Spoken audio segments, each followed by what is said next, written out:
दोस्तों ये कहानी है दो ऐसी लड़कियों की जिनके साथ कुछ लड़के बार बार जबरदस्ती करते हैं, लेकिन उन दोनों लड़कियों ने हार नहीं मानी और उन सब लड़कों से एक एक करके अपना बदला लिया। चलिए जानते हैं कैसे। तो कहानी की शुरुआत में हम दो लड़कियों कैटी और नैन्सी को देखते हैं, जो एग्रीकल्चर की स्टूडेंट थी और अब वो स्टडी करने के लिए न्यूयॉर्क के एक फॉर्म में जाने वाली थी। इस बात से वो दोनों बहुत ज्यादा खुश थी। वो दोनों आपस में बात करती हैं कि इस बहाने वो न्यूयॉर्क भी घूम लेगी और वहाँ खूब सारी शॉपिंग भी कर लेगी। अगली सुबह उन दोनों को लेने उनके अंकल जेसन आते हैं, जो कि एक FBI एजेंट थे। जब वो दोनों जेसन के घर जाते हैं तो वहाँ उनकी मुलाकात जेसन की गर्लफ्रेंड से होती है, जो उन्हें देखकर बहुत खुश होती है। अब नए शहर में आने के बाद कैटी और नैन्सी अपना नाम भी नया रखने का सोचती हैं। जहाँ कैटी अपना नाम हेदर तो वहीं नैन्सी अपना नाम रिप्ली रखती है। अगले दिन जेसन उन्हें बस स्टॉप पर लेकर जाता है, क्योंकि कैटी और नैन्सी को स्टडी के लिए एग्रीकल्चर फॉर्म जाना था, जहाँ पर जेसन इन दोनों के साथ ही न्यूयॉर्क जाने वाली बस का वेट करने लगता है। कि कैटी जेसन को ये कहते हुए वहाँ से जाने के लिए कहती है कि अब वो यहाँ से चली जाएगी और फॉर्म पहुंचकर उन्हें मैसेज करने के लिए कहता है, जिससे कि वो समझ सके कि वो लोग। कैटी कहती है कि मैं एप्पल शब्द यूज करूंगी, लेकिन जेसन कहता है कि तुम्हें हर बार अलग अल्फाबेट शब्द का यूज करना है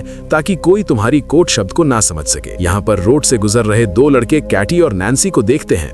जेसन के यहाँ से जाने के बाद कैटी और नैन्सी एक रेस्टोरेंट में कॉफी पीने जाते हैं, जहाँ पर वो लड़के भी आ जाते हैं जो उन्हें कुछ देर पहले देख कर गए थे। इनका नाम जैड और लुकास था। वो दोनों कैटी और नैन्सी से बातचीत करने लगते हैं। यहाँ पर कैटी और नैन्सी उनको अपना नाम हेदर और रिप्ली बताती हैं कि हम न्यूयॉर्क के एग्रीकल्चर फॉर्म में स्टडी के लिए जा रही हैं, जिस पर जब उन्हें कहता है कि हम भी उधर ही जा रहे हैं, अगर तुम आना चाहो तो आ सकती हो, हम तुम्हें फॉर्म तक छोड़ देंगे। लेकिन कैटी उन्हें उनके साथ जाने से मना कर देती है और जैड और लुकास वहाँ से जाने ही वाले होते हैं, तो नैन्सी कैटी को उनके साथ जाने के लिए मना लेती है और वो दोनों उनके साथ चली जाती है। यहाँ से वो दोनों कैटी और नैन्सी को फॉर्म न ले जाकर अपने घर ले जाते हैं, जो कि एक जंगल के एकदम पास था। ये देखकर कैटी और नैन्सी थोड़ा घबरा जाती हैं और उन्हें तुरंत फॉर्म जाने के लिए कहती हैं। तभी घर से जैड और लुकास की मॉम आती है, जो उन्हें बड़े ही प्यार से चाय पीने के लिए करती हैं और उन्हें बताती हैं कि इसके बाद जैड और लुकास उन्हें फॉर्म छोड़ देंगे। अब जब वो दोनों चाय पी रही थी, तभी कैटी के पास उनके अंकल जेसन का मैसेज आता है, जिस पर कैटी उन्हें कोड शब्द एप्पल लिखकर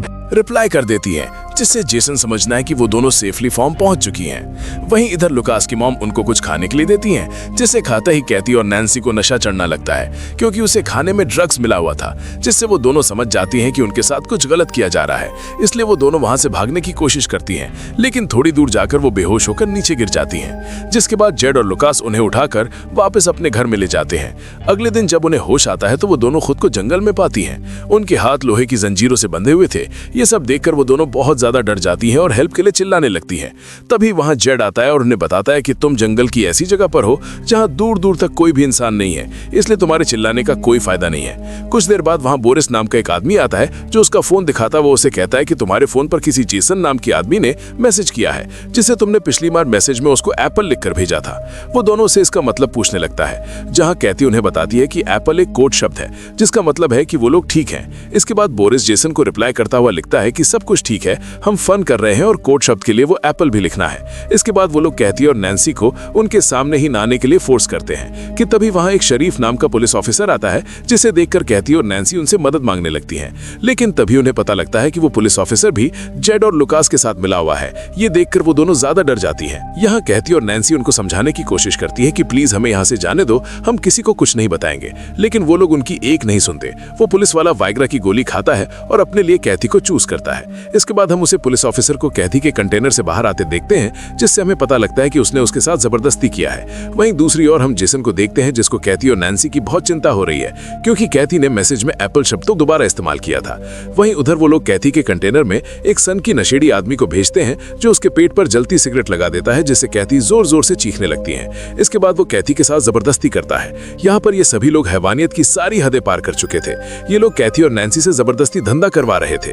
वहीं जेसन कैटी और नैन्सी के बारे में पता लगाने के लिए न्यूयॉर्क एग्रीकल्चर फॉर्म पर कॉल करते हैं, लेकिन वहां से पता चलता है कि वो दोनों तो एक बार भी यहाँ नहीं आई हैं। यहाँ पर जैसन समझना था कि वो दोनों किसी बड़ी मुसीबत में, इसलिए वो तुरंत उनको ढूंढने के लिए निकल जाता है। वहीं कैथी और नैन्सी के साथ और भी ज्यादा बुरा हो रहा था, क्योंकि अब जो अगला कस्टमर था उसके आने से पहले जेड और लुकास उन दोनों के मुंह पर मास्क पहना देते हैं और वो कस्टमर भी एक पिग वाला मास्क पहन लेता है। इसके बाद जेड और लुकास उसे कस्टमर को कैथी और नैन्सी के चेहरे से मास्क उतारकर उसे कस्टमर को उनके चेहरे दिखाता है और नैन्सी उसे पिग मास्क वाले आदमी को देखकर और भी ज्यादा डर गई थी। यहाँ पर वो बंदा नैन्सी को चूज करता है और उसे कंटेनर में ले जाकर उसके साथ जबरदस्ती करता है। उसके जाने के बाद जब कैथी नैन्सी के पास जाती है तो वो देखती है कि नैन्सी की हालत बहुत ज्यादा खराब हो गई है। वहीं दूसरी साइड जेसन पुलिस स्टेशन पहुंचता है और वहां पर वही पुलिस ऑफिसर मिलता है जिसने कैथी के साथ जबरदस्ती की थी। वो उसे बोरिस के बारे में बताता हुआ कहता है कि वो भी एक FBI एजेंट है। जिस पर वो पुलिस ऑफिसर जेसन से पूछता है कि आपको कैसे पता कि वो दोनों किडनैप हुई हैं? जिस पर वो उससे कहता है कि उसने अपनी भतीजी कैथी को एक कोड शब्द एक बार ही इस्तेमाल करने के लिए कहा था,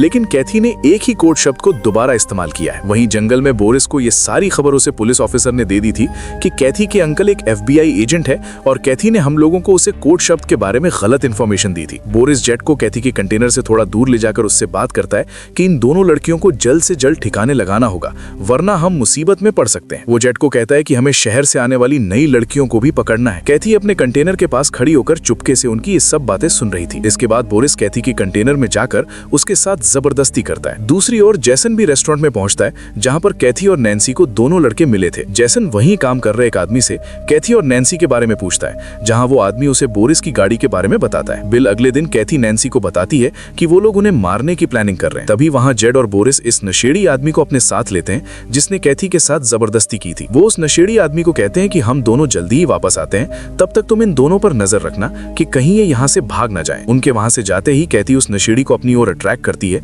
और उसे अपने साथ इंटीमेट होने के लिए उकसाती है। अब जैसे ही कैथी उस नशेड़ी के करीब जाती है तो कैथी उसके गले पर जोर से काट लेती है, जिससे उसकी गले से खून निकलने लगता है और वहीं पर उस नशेड़ी की मौत हो जाती है। इसके बाद वो दोनों अपनी हथकड़ियां खोलकर वहां पर छुप जाती हैं और जब वो पुलिस वाला वहां पहुंचता है तो वो दोनों चुपके से उसकी गाड़ी लेकर वहां से निकल जाती हैं। यहाँ से वो दोनों एक मॉल में जाकर बहुत सारा अजीब सा सामान खरीदता है, जैसे हथौड़े, बहुत सारी कीलें, टेनिस बॉल और बहुत खतरनाक हथियार।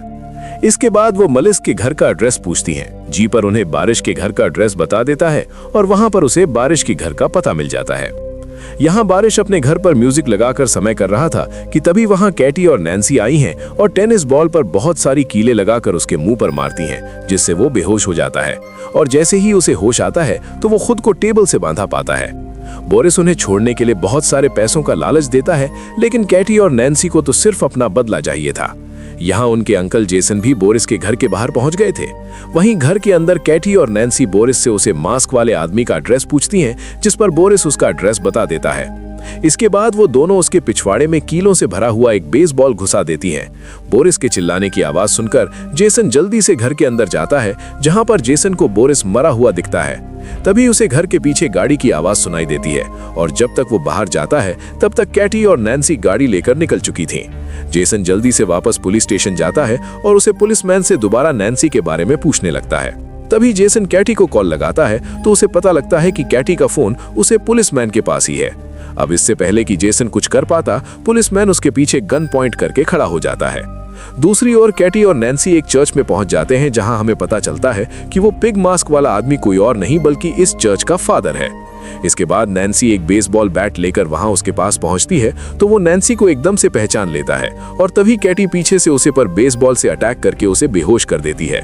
वो दोनों उसे गाड़ी के पीछे बांधकर घसीटता हुए टाउन में लेकर आती हैं और वहां एक दुकान से माचिस और पेट्रोल खरीदकर उस पर पेट्रोल छिड़क कर उसे जिंदा ही जलाकर मार डालती हैं। वहीं जेसन को उसे पुलिस वाले ने कैद कर रखा था। कुछ देर बाद वो दो नई लड़कियों को किडनैप करके वहां लाता है और जब वो उन लड़कियों के साथ जबरदस्ती करने लगता है तभी पीछे चुपके से कैटी और नैन्सी वहां आकर बेसबॉल से उसकी सर पर अटैक करके उसे बेहोश कर देती हैं। जब उसे होश आता है तो वो खुद को कुर्सी से बांधा हुआ पाता है और उन दोनों से माफी मांगने लगता है। तभी कैटी गन में सिर्फ एक बुलेट डालकर उसे डराती है और वो दोनों बारी बारी से उसे पर गन से शूट करने लगती है, लेकिन वो सभी शूट में बच जाता है, जिससे वो थोड़ा मुस्कुराता है लेकिन अगले ही सेकंड में पहचान से मार देती है।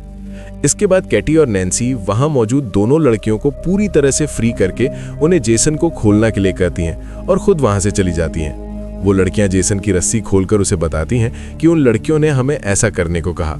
यहाँ पर जेसन को पूरी बात समझ आ जाती है कि वो दोनों लड़कियां कोई और नहीं बल्कि कैटी और नैन्सी ही हैं। वहीं हम जेड और लुकास की मॉम को देखते हैं, जो इस समय ड्रिंक कर रही थी। तभी उसे अजीब सा नशा होने लगता है, जिससे वो वहीं पर गिरकर बेहोश हो जाती है। इसके बाद जब उसे होश आता है तो वहाँ कैटी और नैन्सी ने उसको बेसमेंट में कुर्सी से बंद रखा होता है। उन दोनों ने जेड को भी उसके बिल्कुल सामने वहीं पर बंद रखा था। यहाँ पर कैटी और नैन्सी जेड को उसकी मॉम की आंखों के सामने ही बेसबॉल मारकर नीचे गिरा देती हैं और फिर दोनों बेसबॉल बैट से मारते हुए उसे जान से मार देती हैं, जिससे उसकी मॉम जोर जोर से रोने लगती है। फिर वो उसकी मॉम को लूकास के पास लेकर जाती है, जहां वो लूकास के हाथ में बेसबॉल बैट लेकर उसकी मॉम को उसे करने के लिए कहती है और उसे धमकाती है कि अगर तुमने ऐसा नहीं किया तो हम तुम्हें गोली मार देंगे। लेकिन लूकास ऐसा नहीं कर पाता, जिससे नैन्सी उसे गन से शूट करके मार डालती है।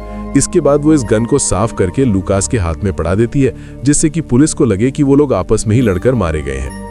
इसके बाद उनकी मॉम कैटी और नैन्सी को कहती है कि अगर तुम मुझे नहीं मारोगे तो मैं तुम्हें बहुत सारे पैसे दे सकती हूँ। उसकी बात सुनकर कैटी और नैन्सी बहुत हंसती हैं और फिर कैटी एक कटिंग मशीन से उसका धड़ उसकी बॉडी से अलग कर देती है। कुछ दिनों बाद जेसन कैटी और नैन्सी के घर जाता है, जहां पर हम देखते हैं कि कैटी और नैन्सी दोबारा से न्यूयॉर्क एग्रीकल्चर फॉर्म में अपने अंकल जेसन के साथ जा रही थी और फाइनली वो न्यूयॉर्क एग्रीकल्चर फॉर्म में पहुंच जाती हैं। इसी के साथ ये कहानी खत्म होती है।